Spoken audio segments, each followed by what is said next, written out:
Hello. So we're here. I'm going to basically tell my story in a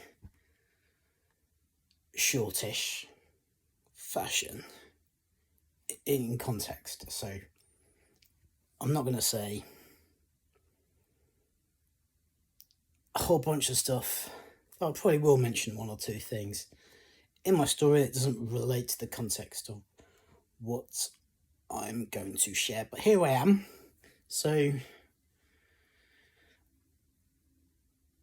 I'm just going to tell it and then cut it into probably, I don't know, maybe 20, 30 minute, even hour videos. I've got my hat and I've got my coffee. That's all I need. Apart from technology, mobile phone. So I haven't really organised this. So just random thoughts in my head. What do I say? So probably will come across a bit scattergram, so to speak. Did I just invent a word?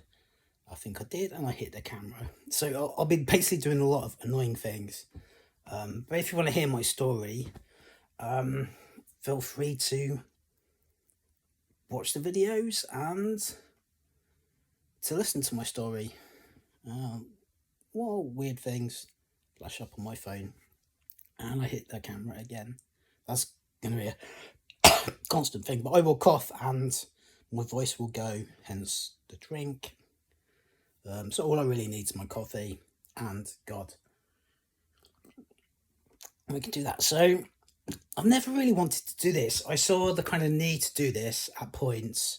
I've kind of made efforts to do this various ways. So like this would seem to be the best way. I'm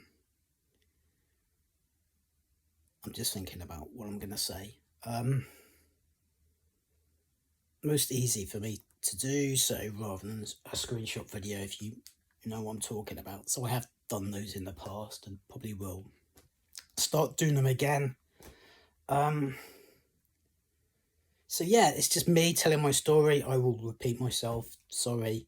So all the annoying things I'm going to do for the next however many seconds, minutes, even hours, I apologise for in advance, but I'm not a professional. I don't try and be a professional. I just try and do what I think I should do, hence why I am doing this. So some caveats. So to keep it short, I'm going to say lots of quite things, whatever it is. You can put it whatever word. Annoying, things you disagree with, things that you think are mental, things that you think that's exciting. To save this being short, I am not going to explain myself to prove to you what I'm saying is true, so you just have to listen to it and decide for yourself what you think is true and what you think is not. And to me, that's fine. I'm not here to tell anyone what they think. I'm here to tell them what I think God's trying to say to them and to you. It's your job to work it out, so you can receive this however you want to receive it. So that's the first caveat. 2, just because I say it, don't just believe it. So I'm going to say lots of things, and you're going to have various responses. So basically, the most extreme would be profound. Yeah, I believe that's from God. Just get carried away with it, not really understanding it, or believe basically this guy's from the devil. It's not my job to tell you which. It's your job to find out. Something about that verse, Proverbs, is it? Kings. What do kings do? The glory of kings, as opposed to the average guy, to seek God out, to seek out the truth. So anyone can tell you their version of the truth. I'm just telling you my version. I'm putting a spin on it that I think this is from God. I think this is pretty serious stuff, and I think we need to listen. But more important than all those things, if it's right, is to actually for yourself to think about, to pray into, and to seek God for yourself. Just don't take anyone's opinion. A wise man once said that when preaching, who I won't name. I will probably name later, several times. You'll know who I mean if you know. But yeah, he basically said, like, just because I say it on the platform, if you don't get it, don't just take it as given. Because there's plenty of truths we can take as given, but actually, when we just take it as given, we don't really understand the truth, which is the point. God wants us to understand His truth, not just what He's getting at, so to speak. I mean, back in the day, it started with like the nation of Israel. What's God going to do? Like, well, because children, I'm just going to give you a list of 11. Actually, it's 11. It's funny that the Jews don't call the Ten Commandments the Ten Commandments, and that's the religious ones. It's a list. It's a list of 11 things. So he created a list. Just do as I say, and they didn't really get it. And if you know the Bible story, you know what happens later with Babylon. So there you go. Didn't really work. So yeah. So those are the two caveats, and I will waffle. I have a particular waffling style, which is invaluable to understanding what I'm trying to say. Sometimes you've got to listen to that bit that's just waffling to get the meat off the bones, or to separate the meat from the milk, so to speak. So my story. So I don't want to be doing this. It kind of occurred to me like now's the time I should be, for several reasons, which will probably become obvious later or not. So I have tried doing this before. So I hate the sound of my own voice. I hate watching my mug on a video, and I hate hearing my own voice repeated. It sounds great in my own head, in my own ears, but like on a digital piece of equipment, my voice never really sounds great, and I'm like, oh, I hate that. So I've never done it, but now, because I have to, I think this is the time. So looking back in a few years, and it's that kind of whole thing, if you probably won't understand, that's to do with time and history and roots. So this video being like a root of all that comes before and all that comes after. So what comes after, this is the root. This has to be kind of done for certain reasons now. If it's not done, and that's all to do with the time and space we live in, which doesn't necessarily mean what we think it does. So anyway, so I believe certain things. So I believe I've been given messages to give to the church and to the world, but specifically the church, for now. So that's basically why now. Because obviously that's going to be contentious in the first place. That brings all sorts of things we won't discuss about right or wrong. As I said, love me or hate me, love the message, hate the message, don't shoot the messenger. Obviously can't bring those messages without doing something like this. And the best way to start that process is to explain. I just think we're at a critical time in human history as well, with the messages that I've got. So do I see myself as a sort of Moses figure? Well, kind of, yeah, I guess. Kind of not. I'll explain that later.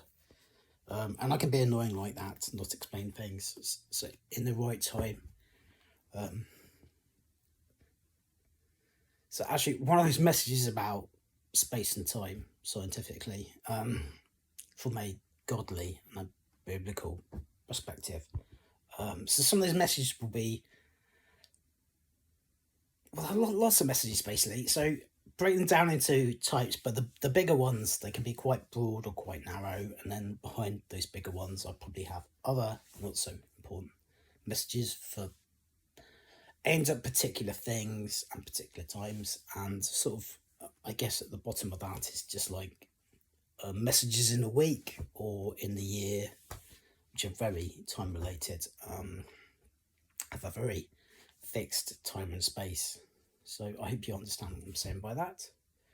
But everything has a root. If you understand the Hebrew, which is another big thing, in Genesis, where it talks about seeds, in the Hebrew, it's basically before Darwin comes along with his theory of evolution. It says that's not how God created the world. It disputes the theory of evolution. So it's there, but you might not know there. Sort of everything repeats after itself, and everything in repeating after itself grows from itself and reproduces from itself in the time space continuum. So the classic example will be the trees. Apple trees do not grow oranges. Orange trees do not grow apples. To change that, we have to change the DNA. So the DNA is the computer code that God used to create all living beings and all living things. Clever guy. This God, or this Jehovah, if you want to use that term. That's a bad transliteration, by the way. This Yahweh, same transliteration, just different. Just as bad in many ways. In some ways not, in some ways, yes, worse. But there you go.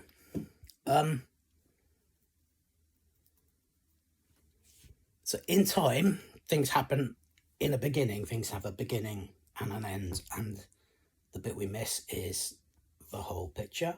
In the beginning, God, blah, blah, blah. But they do. They reproduce in the space-time continuum. So it has a beginning point, a time. It has an end point, a death. Actually, the death, living things reproduce after themselves. That's the point of their existence, which is another thing we miss in the Hebrew. And they begin from a seed, basically. So seed, fruit process. And in the fruit is the seed, and when the fruit dies, it falls to the ground. Jesus said something about that. What was he saying? It's the same thing, same principle. So all these principles are in Genesis. I could talk about them for a long, long time. But when that thing dies, that piece of fruit, it falls to the ground. It's dead. There's nothing living in it. But the DNA is living in the seed, which is dead. So the seed goes in the ground, which in the Hebrew, the word ground is Adamah, and the word human being, not man, that's Ish, is Adam. So the word ground comes from Adam, and when you read the text of the Hebrew, Adam comes out of that Adamah. You know, that's there is that unique structure to Hebrew which explains meaning, which we miss when that Hebrew is translated into pretty much every other language, particularly a Western language, because it's inbuilt in Hebrew and those structures. And it's the same process, funnily enough.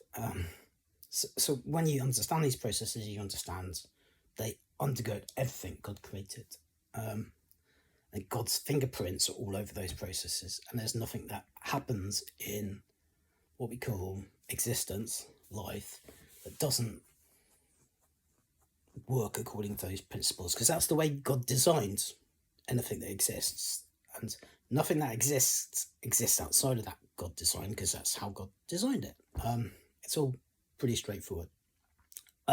So we're going off on a tangent. I do that all the time. But basically the root thing for me, the thing that brings the fruit, is an experience I had when I was 19. So I would say I met God seriously when I went to uni in Southampton, Southampton Institute of Higher Education. So some of you will know me, most of you won't, but for those who know me, I met a great bunch of people who I won't name because there were too many to name.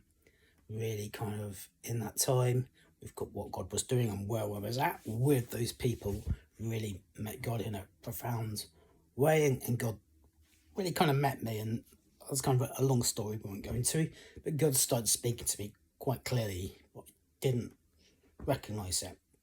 What I didn't recognize is like God had been created me to be able to hear and understand Him quite clearly when He communicates to me. I'm like, oh yeah, that kind of makes sense, giving things. So how would I classify that? I'm not going to discuss that. Long story. When I was growing up, I had a very strong sense of deja vu, and that's why. Because when I would see or hear or understand something, and I had this sense of deja vu, it was God basically speaking to me. The deja vu was God. That was the kind of freaky thing that was different, and I realised when I profoundly met God that, yeah, this is what happened. I've been given this as a gift, so therefore you can say with anything I'm going to say, wow, that's amazing, but like I'm just the messenger. So not only don't blame the messenger for the messenger and shoot him, don't blame him for that being his message. I'm just echoing what I hear. So you could say, yeah, some of this stuff's profound, but to me it's like, well, I'm just meant to, my job is to hear and listen and retell to those who want to retell it, and to not get bogged down in all this like stuff around me being profoundly gifted and it being profound because like it's not my message and it's not even my gift. So anyway, so I kind of met God. So what would I have been? 19? So yeah, I definitely would have been 19 and a half. And then I had that whole kind of year. And I've realised I haven't said a few things. I'll just forget them. So my name is Tim, by the way. That's all I'm going to tell you. Hi, nice to meet you. I'm not meeting you, but you're kind of meeting me. Really meeting me, unfortunately for you. So yeah, 19, and I basically had what I would call, so this is lingo. What I'm actually saying, well, that's another discussion, long story. I basically had a profound experience with God. That was a prophetic experience. So number one thing about me, I'm by DNA a prophetic person, not just prophetic, and you could jump to places in that you shouldn't go to. Some you're putting on me by me saying prophetic things that aren't true, and you're also limiting me to things that are true, but you don't understand because of the way you understand the prophetic, which won't make sense to a lot of people. Labels just aren't good. They're kind of helpful in some ways, but really unhelpful in others. So I would just stick to prophetic. Don't call me anything else, please.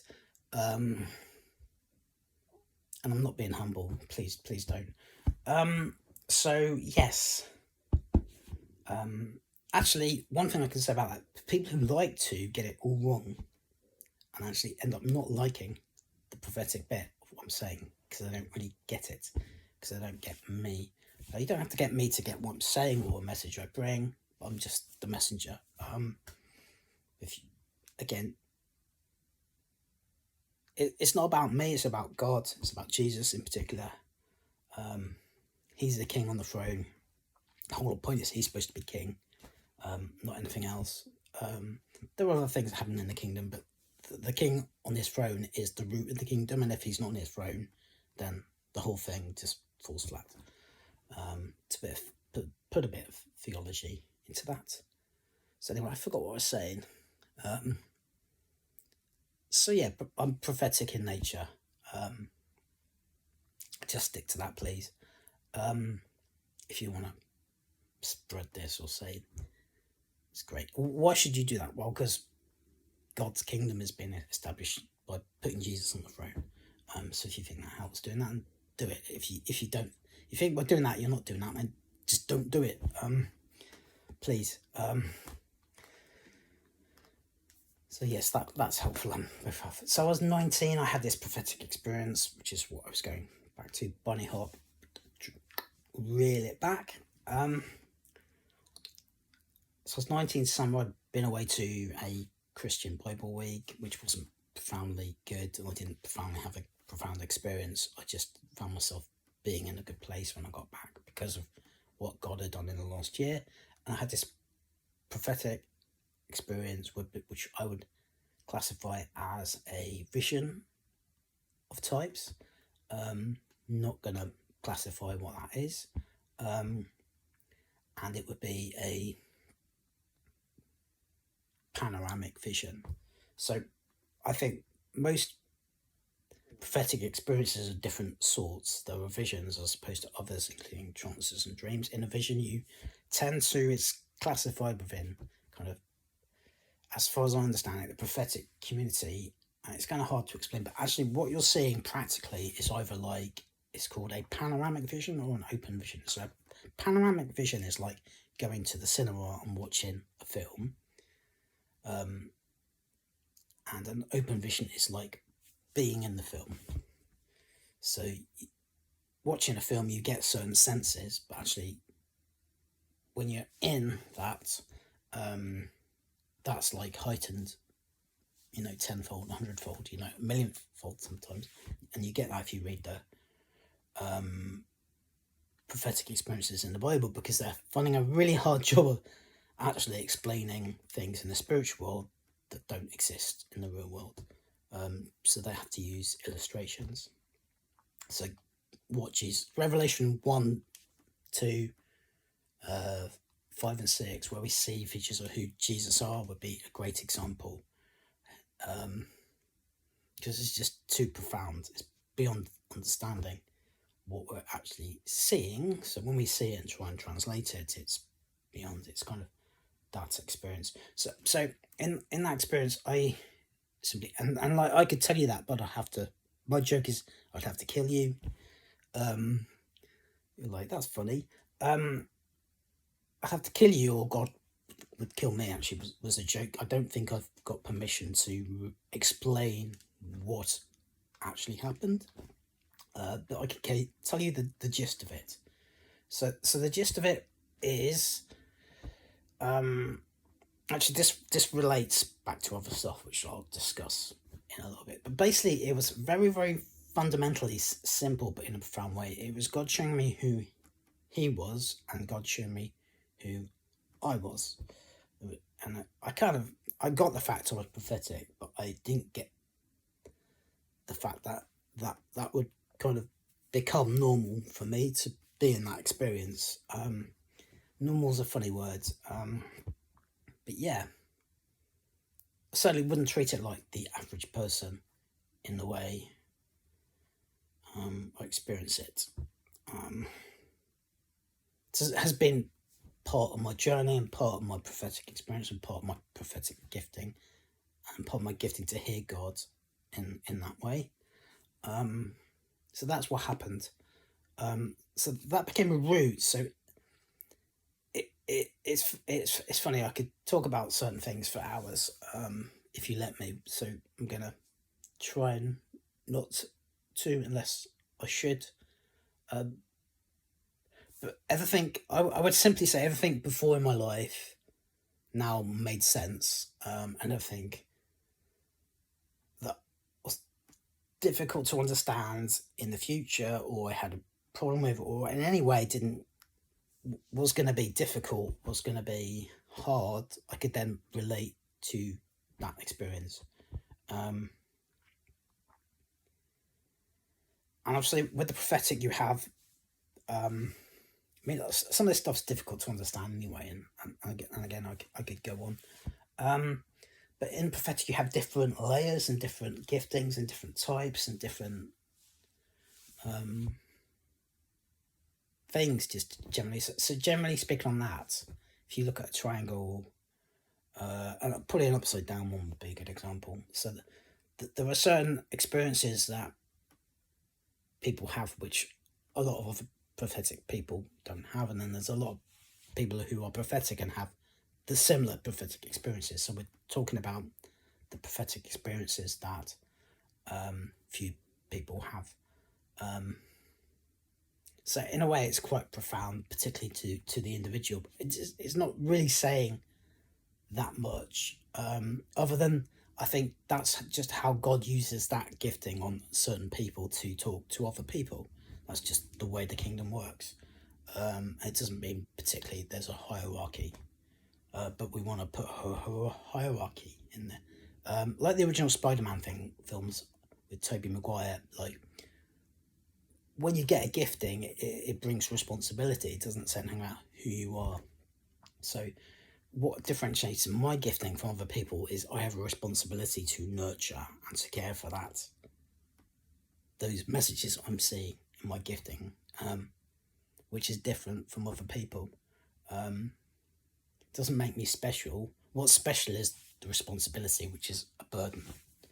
Special is the wrong word. Unique would be the word. What makes that unique? So no one's special because they have a certain prophetic gifting of the other. And something I'll come to in a point in a bit to do with messages is like we all have our part to play in the kingdom, and the way the kingdom works is by like God's the king in his kingdom. Jesus is